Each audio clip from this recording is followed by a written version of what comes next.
here. It's really an honor to be here and to speak alongside these esteemed speakers here with you all. So I'm going to try to follow up on what Professor Wildcat was saying in terms of how do we localize and indigenize some of these international corporate dominated so-called solutions to climate change and to environmental issues in general. So this is more really a question than a statement. Is it possible to indigenize these environmental market-based solutions? I wanted to start with this map. This is from Environmental Health Perspectives, but it's looking at impacts of climate change on tribes and tribal lands nationwide. To begin with the premise that all of this land you see is native land. And specifically, the red areas, 55 million acres, including lands in Alaska, are recognized lands held in trust for tribes. And because the argument is that because many of these lands are not industrialized and developed, that they're ripe for application of environmental market-based solutions. So we're going to talk a little bit about how those might work and what they are. So these solutions, so-called solutions to climate change and environmental degradation, are based on market concepts so that you can commoditize and buy and sell clean air, clean water, and ecosystem services. And here's a little graphic of the environmental state of the world, environmental services as tradable commodities. So is it possible to indigenize this idea? What does it mean to indigenize? I'm going to quote Professor Wildcat from Power and Place. By indigenizing, I mean the act of making our, and I replaced educational system here. I took the liberty of replacing it with environmental management, making the effort to explicitly explore ways of knowing and systems of knowledge that have been actively repressed for 5 centuries. And thinking of the market-based solutions, you would think this wouldn't be a fit, but perhaps there are places where it could be. So if you think about indigenizing environmental market-based solutions, this idea of achieving the greatest good for all components of the ecosystem, is it possible through a commodity framework? And then transforming the whole idea of how these market-based solutions work through seeing them through an indigenous context, an indigenous institutional, cultural, socio-political context in particular places. And here's an image from Brazil. I'll talk a little bit later. For PECK SURUI people in Brazil, this international RED program that the United Nations is pushing has been successful for them, and we'll talk specifically about why and whether or not that makes any sense for other areas. So we're really talking about self-determination or sovereignty and conservation. And I'm going to talk a little bit about native land trusts, the carbon credit market, and how native land trusts might be poised to participating in this international carbon credit market. And moving, I've been working on native land trusts for a few years, but moving into the carbon credit market is sort of a new direction for me, so I hope you'll bear with me. And then the final question, and I'll leave you with a lot of questions at the end, is it possible to indigenize environmental market-based solutions? So before I talk about native land trusts, I just like to make the distinction between tribal trust and land trusts, because there's different types of trust, but the same terms, sometimes they get confused. So of course, tribal trust is land held in trust for tribes by the federal government, and always look back to, way back to the foundations of federal Indian law, but specifically articulated in Seminole Nation versus U.S. in 1942 as responsibilities, obligations of the highest responsibility and trust as defining the overall framework of the federal trust relationship with tribes. A land trust is a totally different entity.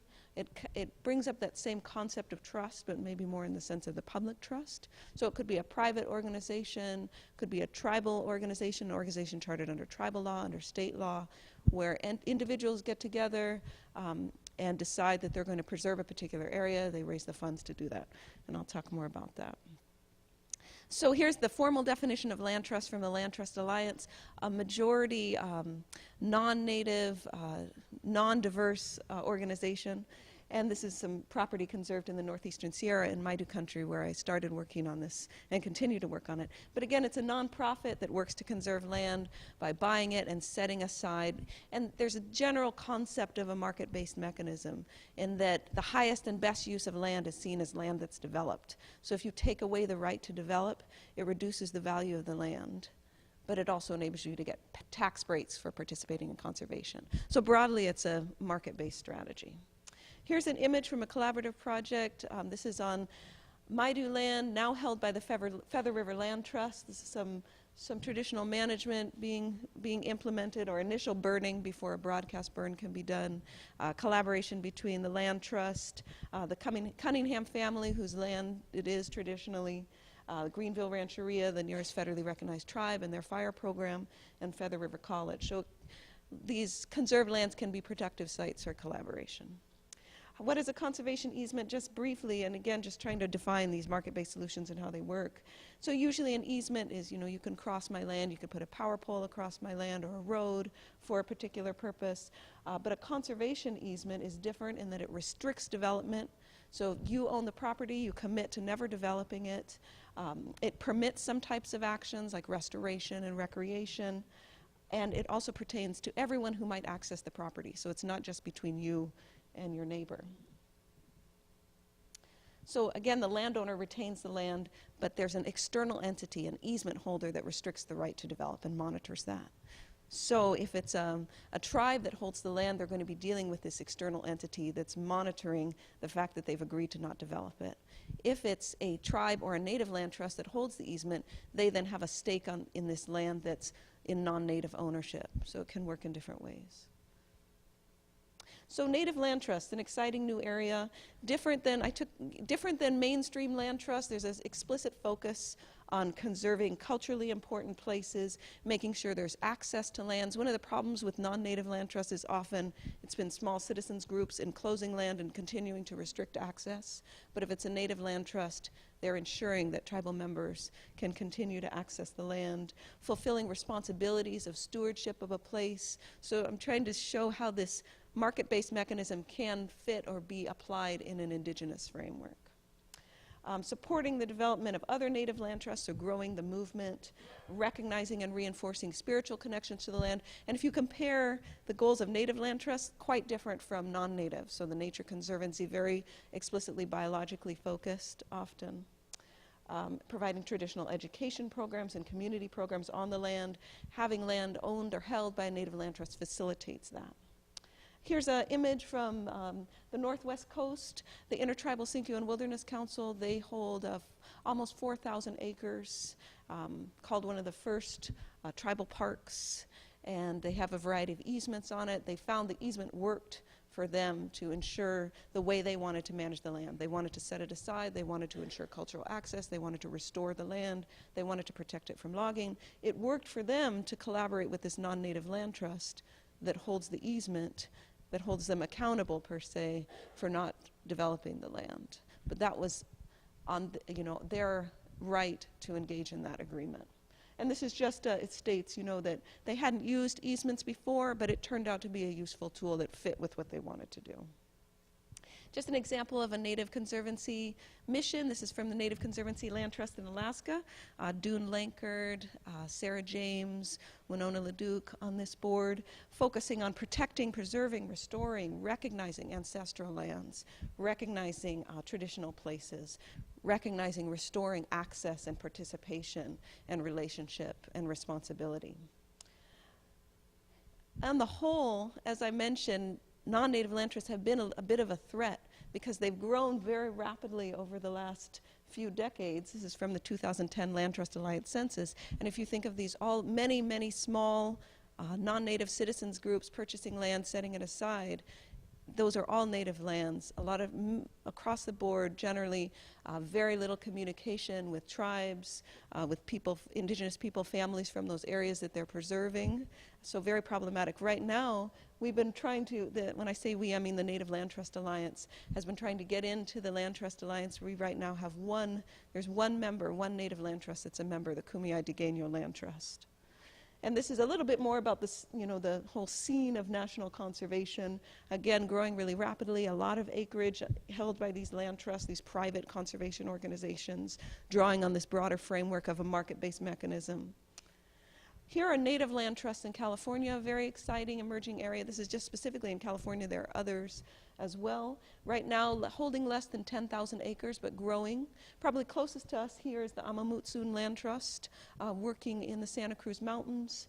There's the Intertribal Sinkyone Wilderness Council I mentioned on the northwest coast, composed of representatives from 10 federally recognized tribes. There's a Kumeyaay-Digueño Land Conservancy, relatively newer in the San Diego area, the Kumeyaay-Digueño homeland, really successful in growing and preserving lands. Maidu Summit Consortium in the Northwestern Sierra, which is about to get 2,600 acres through the Pacific Gas and Electric land divestiture process, and the Native American Land Conservancy working in Southern California.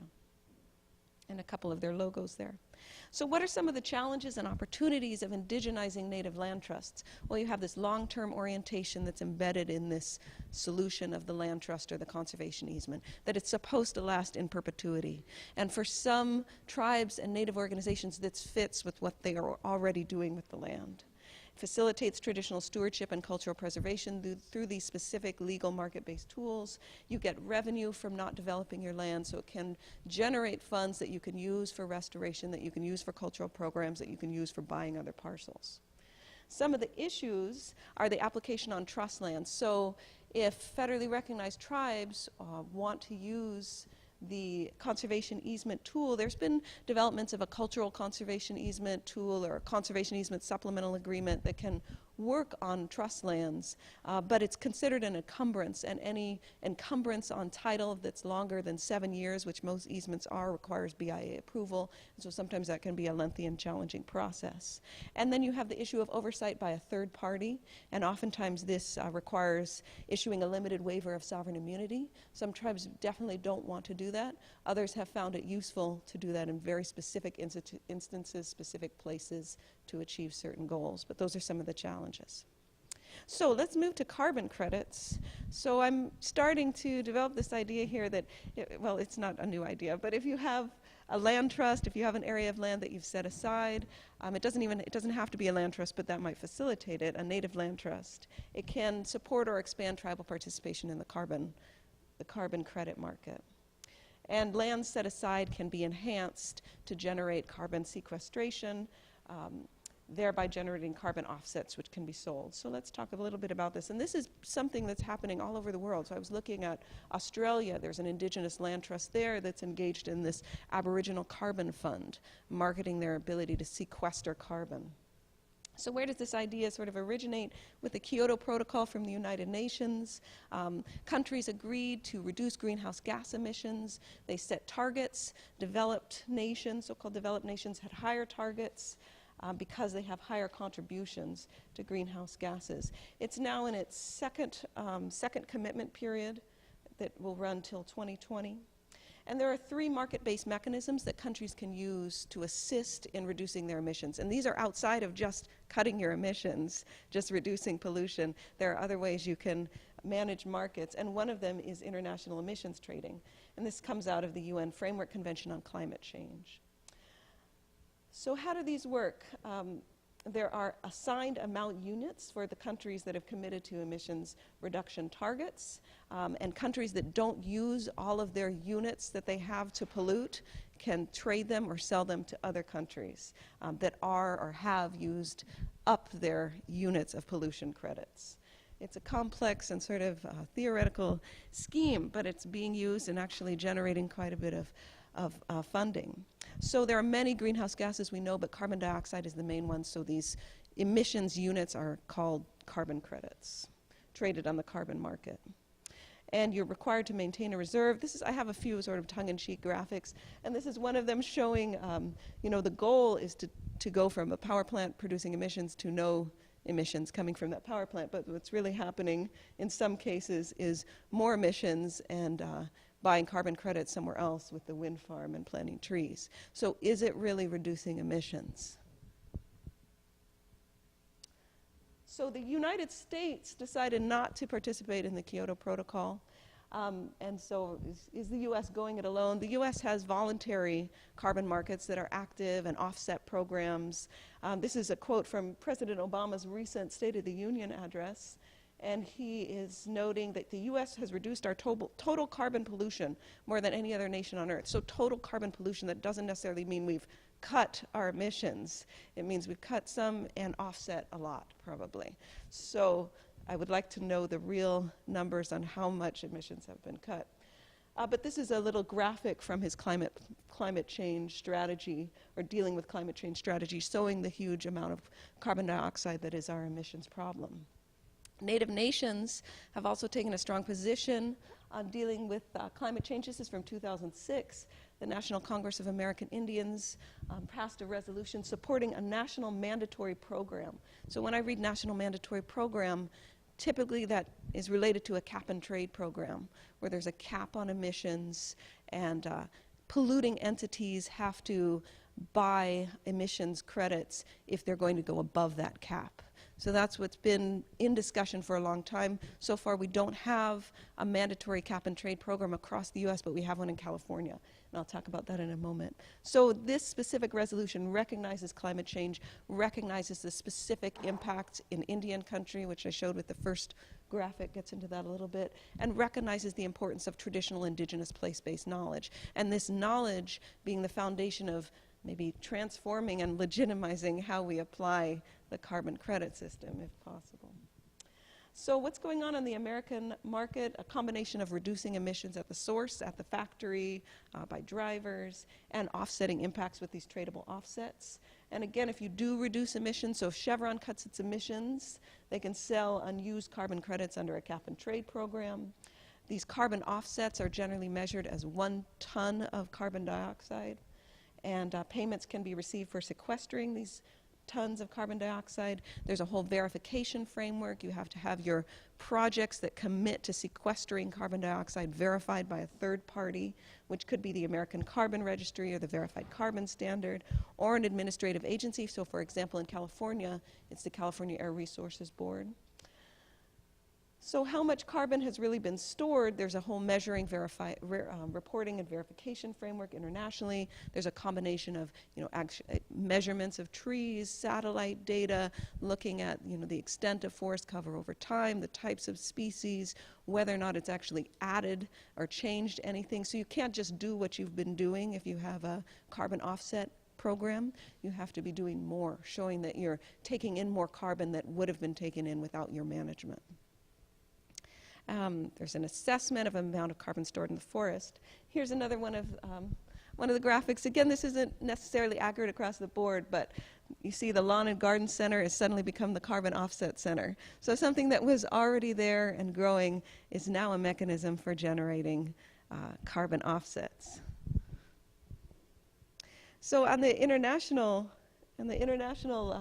realm, the UN REDD program reduced greenhouse gas emissions from deforestation and forest degradation. And I encourage you all to watch Indigenous Environmental Network's short film on this, on UN REDD, and I'll show a graphic from that in a moment.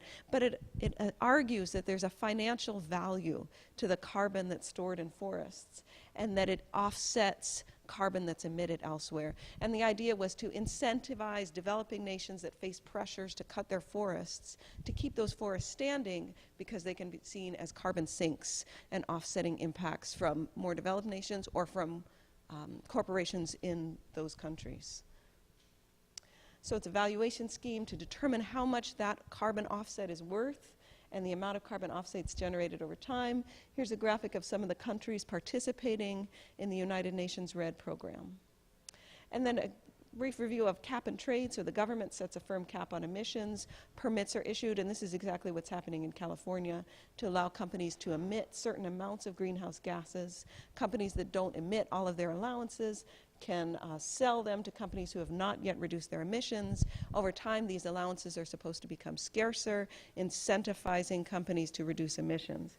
And here's a quote from the chairwoman of the California Air Resources Board, and she argues that we have been trying to reduce our dependence on foreign oil and our addiction to petroleum for years, but we didn't have the right policy tools, and this cap and trade mechanism is the policy answer. because it provides a reward for doing the right thing. But does it actually work? So AB 32 in California started just in 2012. There's auctions of carbon allowances. Initially, they give the majority of them away, and then companies buy others if they need them, if they're going to be polluting above what they were given. So it's already started. Right now, just recently, there's an agreement to link Quebec's cap-and-trade program to California's, creating the first international cap-and-trade program or international carbon market in North America. So we'll be able to offset some of our emissions in Quebec's forests, and they will be able to do the same in California. And it's going to begin for fuels distributors in 2015, so that's when we might see higher prices at the pump due to the cap-and-trade program and its impacts in California. So some of the criticisms, some of the many issues with this are what happens locally. So if Chevron offset its impacts somewhere else, what about right in the local community? What about in Richmond? What's the impact there? So is it a scam or an opportunity? So it could be an opportunity. To some extent, there's a recognition of the fact that if you emit somewhere, it's impacting all of us, and it can be sequestered, potentially. It's a potential revenue for rural indigenous people with recognized land bases. That's key. If you don't have a recognized land base, pretty much your land can be taken and set aside for a carbon offset project. And there might be, I'll show in a moment, there might be a congruence with existing indigenous land management plans. So if you already have a plan to do restoration and not develop your land, you may be able to just sell carbon credits on the side to add value to what you're already doing. But are you sort of contributing to this scheme that may not be providing justice for all?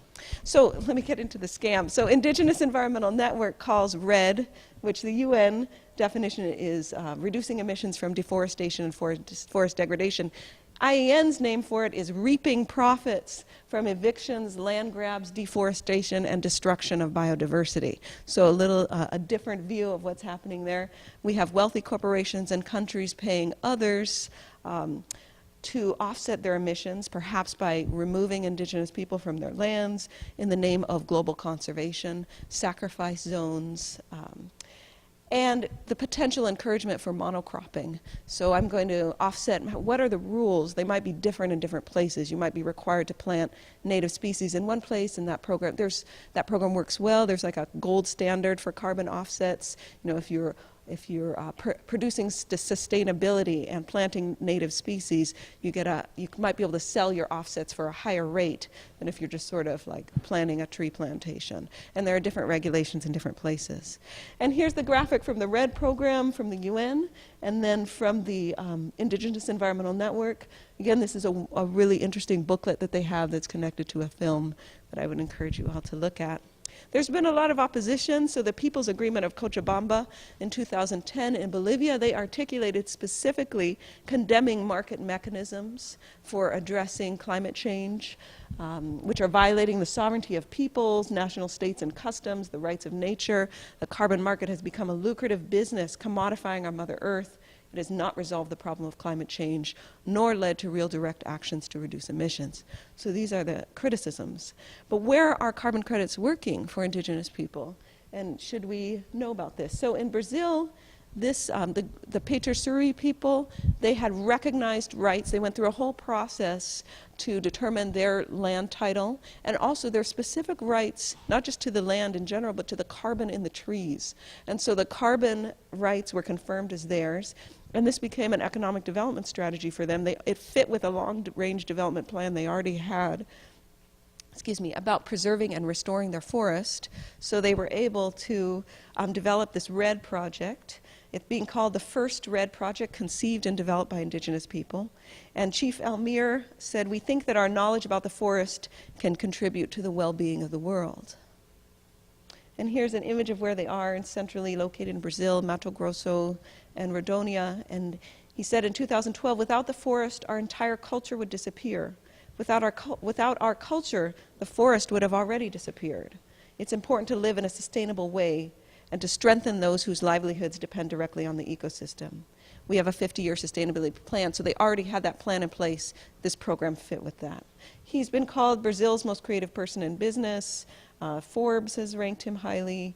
Their project was certified very recently. They've planted 14,000 trees, native species, and they are keeping track themselves, working with Google Earth, about how much carbon is sequestered in the forest. There's a value of $5 per ton, and they may collect 40 million over 30 years. So it does generate some revenue, and it goes into their carbon fund for local sustainable green economic development.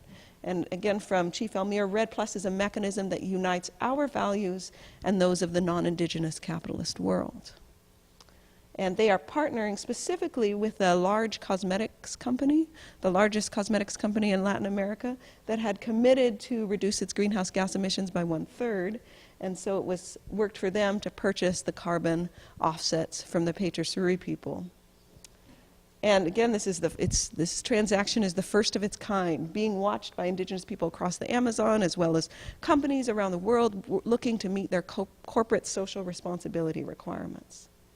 Here in the US, we have the National Indian Carbon Coalition, collaboration between Indian Land Tenure Foundation and the Indian Agricultural Council, or Intertribal Agricultural Council, goals of returning land to Indian peoples, establishing land title, establishing rights to carbon, preserving open space by getting revenue from determining that preservation of open space and that restoration as a carbon offset, and generating economic opportunity.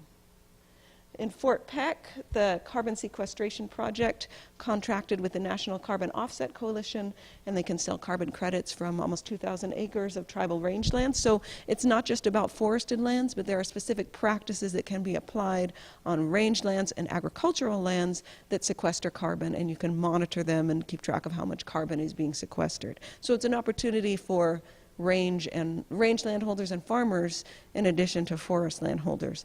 PERCE have a portfolio of 33 projects. They've sequestered, this was as of 2011, 21,000 tons of carbon. They've generated about $30,000 that supported their forestry department. And it worked, just like with the SURUI people, it worked with the plan they already had in place. So they just enhanced a little bit what they were doing to fit with the standards for the carbon offset program, and then were able to sell these carbon offsets. So is this an example of indigenizing the carbon credit market? So we have some examples of meeting Indigenous goals for land stewardship, access, and economic development. Of course, the title issue is key. When the title of the land as Indigenous can be established, and it could be trust title with the BIA as trustee. When that is established, recognized, and understood, the revenue from the offsets can return to the tribe. And tribal entities are forming to educate other tribes about opportunities, so the National Indian Carbon Coalition, the First Nations Carbon Collaborative, and other entities like those all around the world. And there are efforts to streamline this with the BIA, so there's no mechanism currently, because this is kind of new within the Bureau of Indian Affairs, that explicitly deals with what if I am setting aside my land to generate carbon offsets. So there's an effort to try to streamline this process.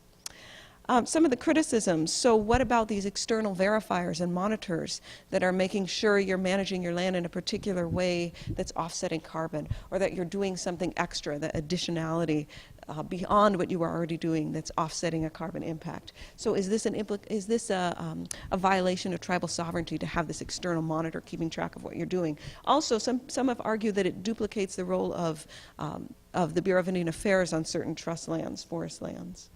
Carbon market stability. So this market is new. It's gone up and down a little bit.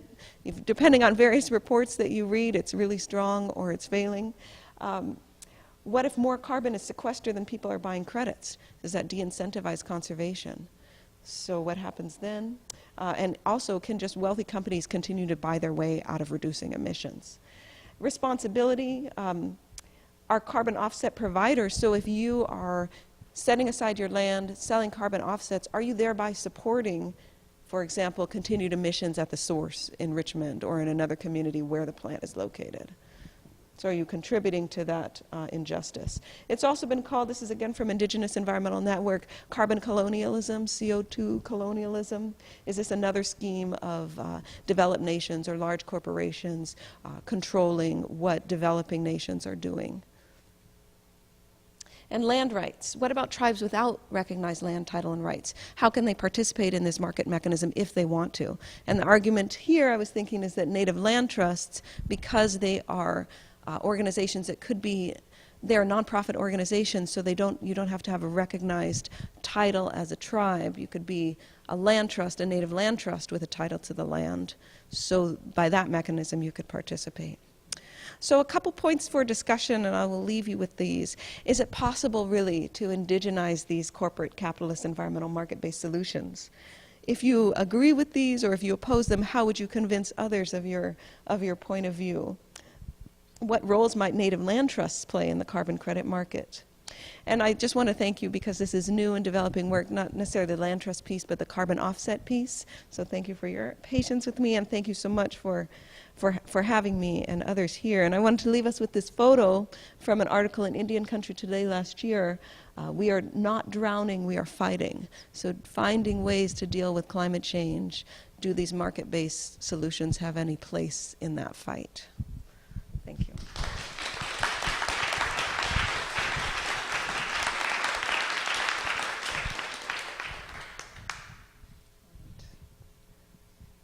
Any questions? Yeah. I know in California, some of the evidence suggests Test. across the continent, people did control burn. Oh, you want me to start over? Yeah. Okay.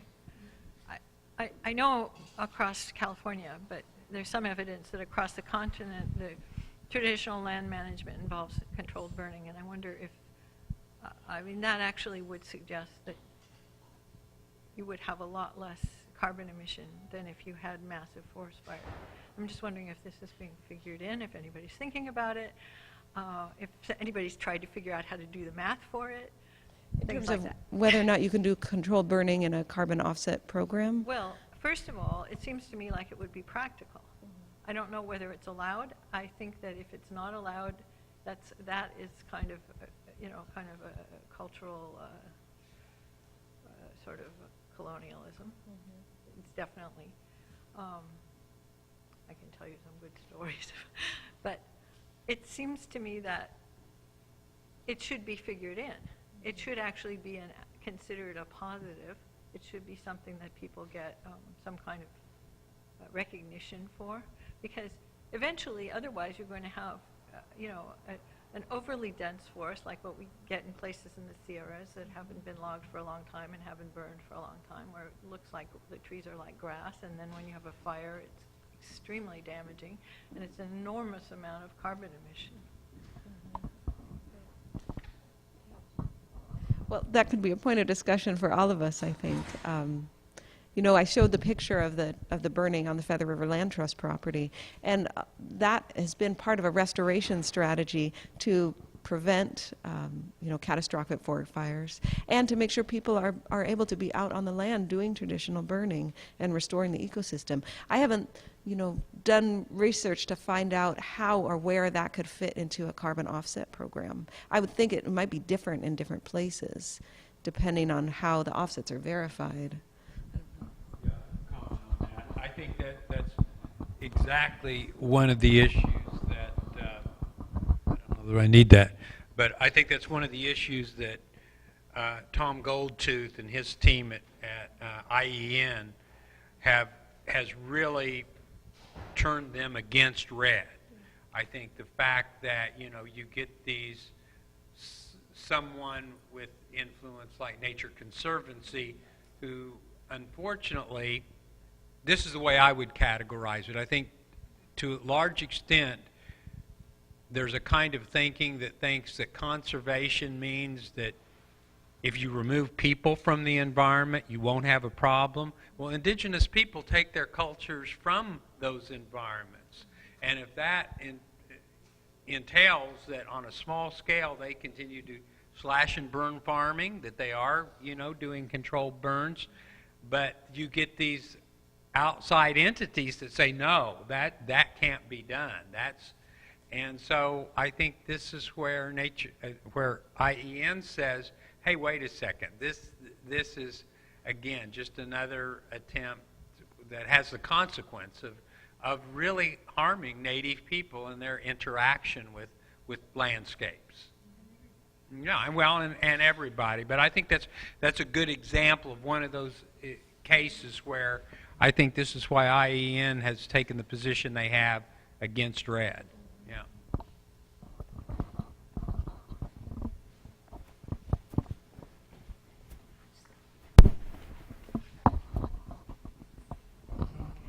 Thank you, Dr. Middleton. That was interesting, and thank you for everybody's words today.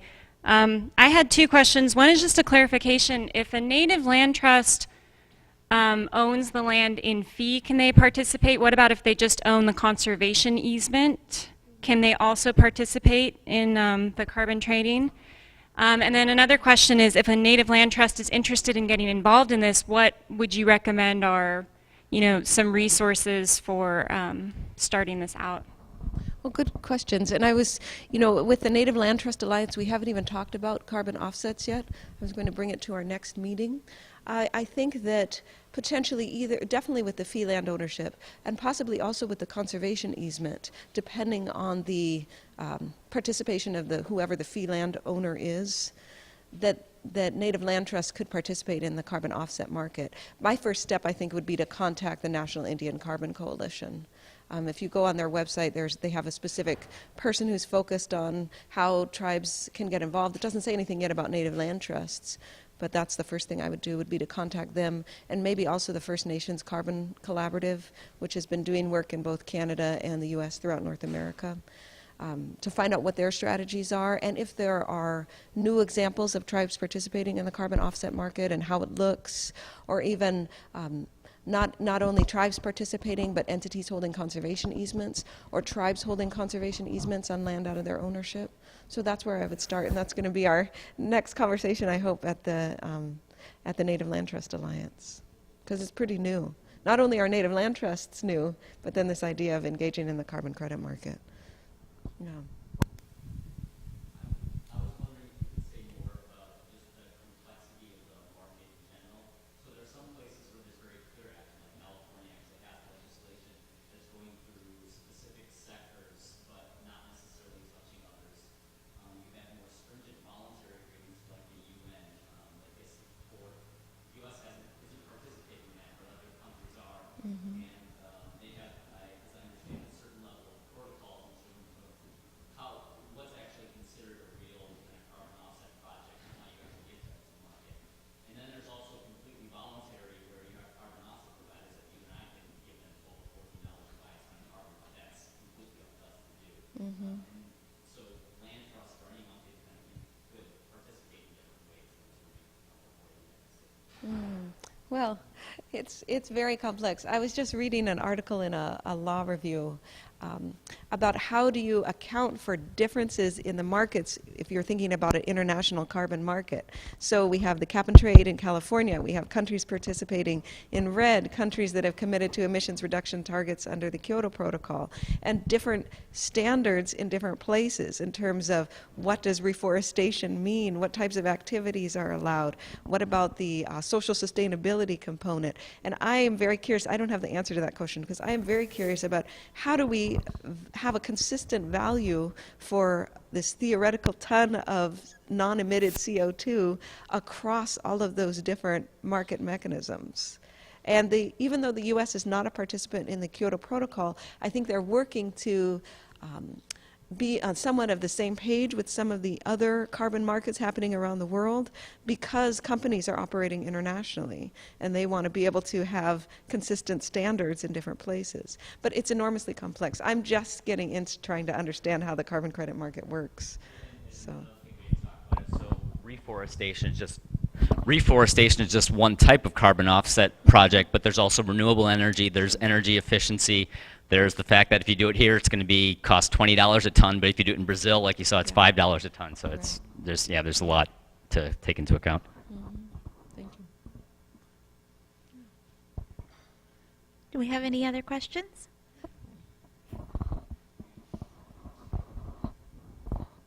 Good morning. Thank you, Beth Rhodes, for your exciting presentation. I really enjoyed it. And I wanted to go back to the question that you concluded with. Is this a good strategy for Indigenous communities? Looking at this market-based approach. does that present a challenge to the tribes that you're working with? The second part of the question is something else you also presented, in looking at, is this strategy actually effective in reducing carbon emissions on a global level? These are big questions. And it's just getting into understanding how this is working. I can't give you a definitive answer.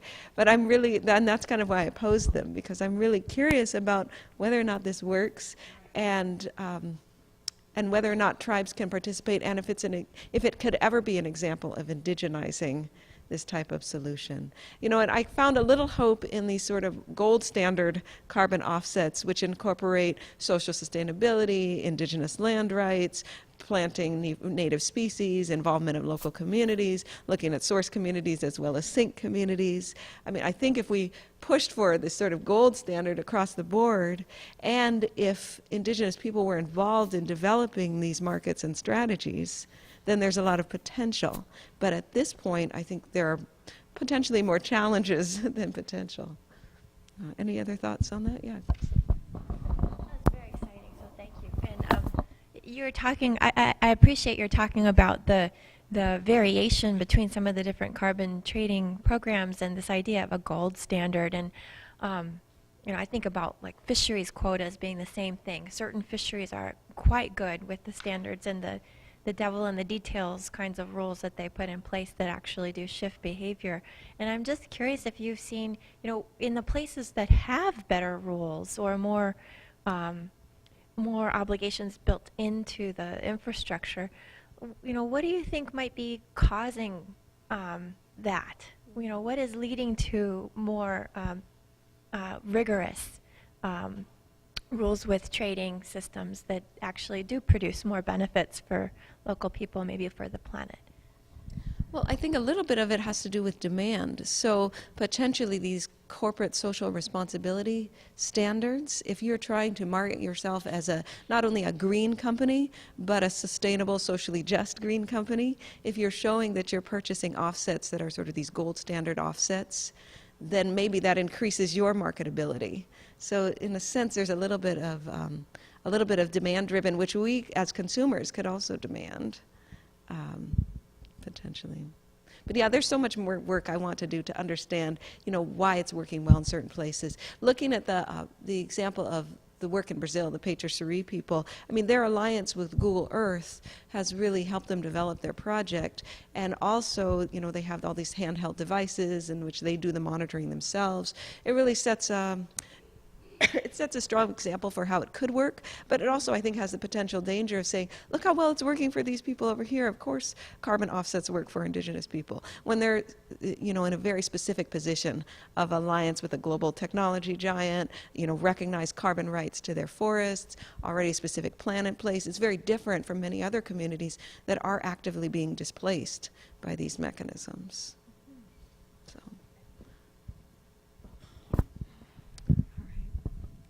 Anyone else? Okay, well, thank you, Dr. Middleton. Thank you.